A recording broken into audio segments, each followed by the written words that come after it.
I'm Graham Best, the author of Your Complete Guide to Building a Memory Palace.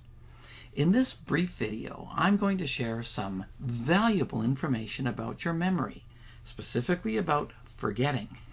And we're going to look at how to put an end to that.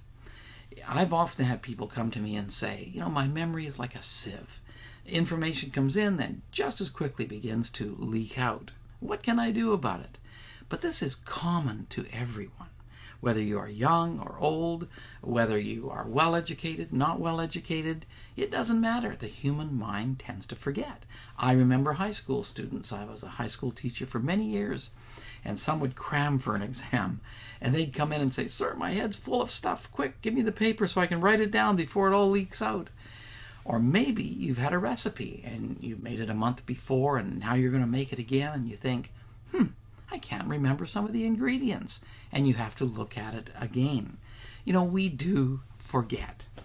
In this video, I'm going to give you a visual graph that shows you about how you forget and how the mind forgets. And then we'll look at how to put an end to that forgetting.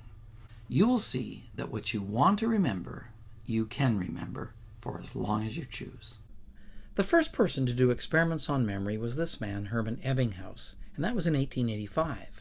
Before that time, they thought that memory was outside the realm of science, and science couldn't investigate memory.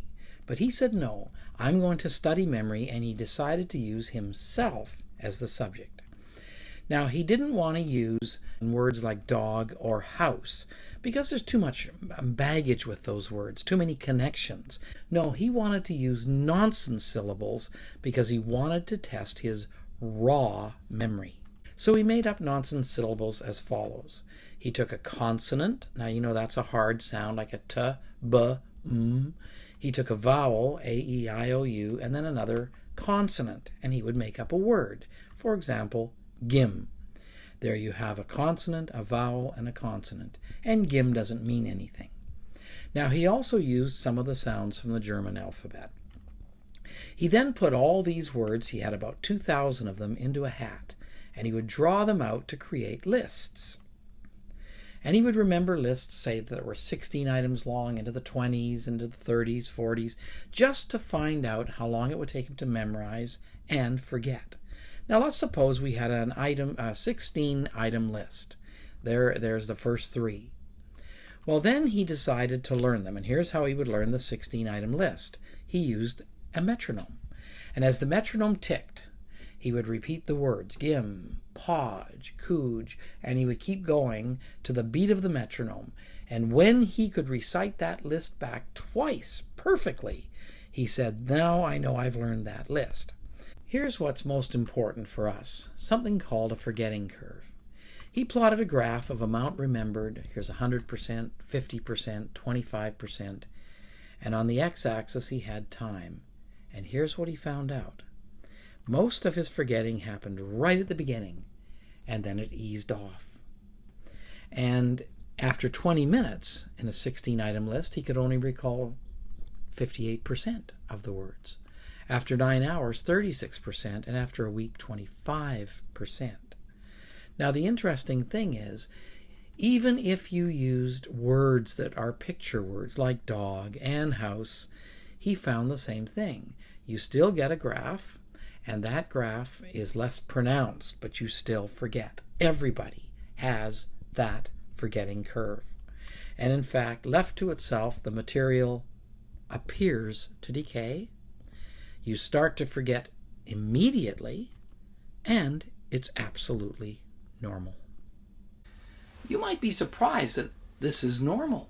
The human brain does seem to forget, and things that we put in appear to decay, they appear to be forgotten, and no matter how hard we try, we cannot access them. But this is actually a good thing. Do you really want to know and retain your shopping list from 3 weeks ago? I don't think so. But there are some things that we want to hang on to even for a few minutes, maybe for a few hours, maybe for a few days or weeks or months or years permanently.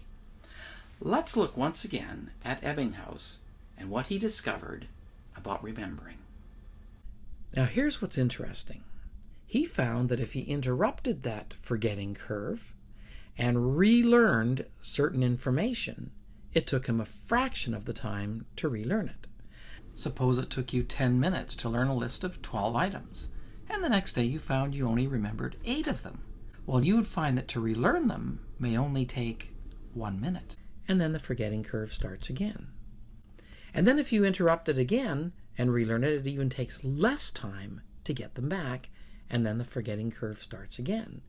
And if you keep this up, Epping House said, soon this material will become, in his words, a possession of your soul.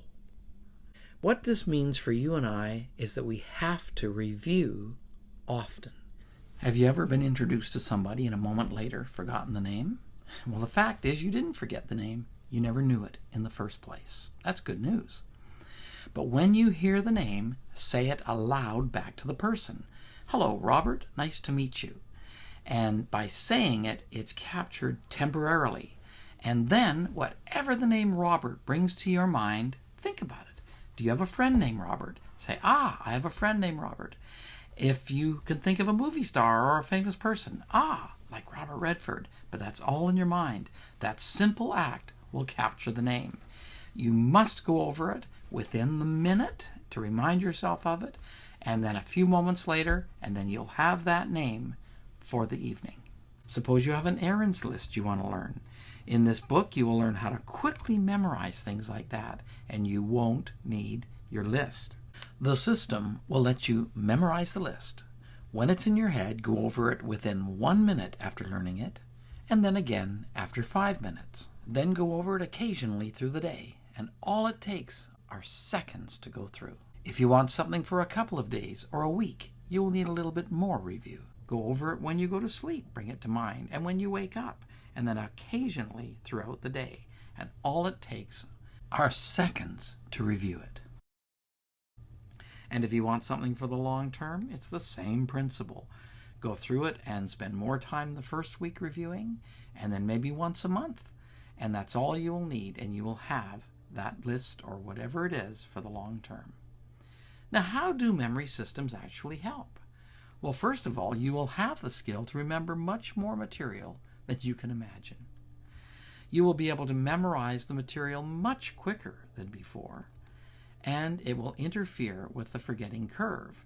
The memory system will make that curve much less steep because the material sticks better, and the reviewing is much easier.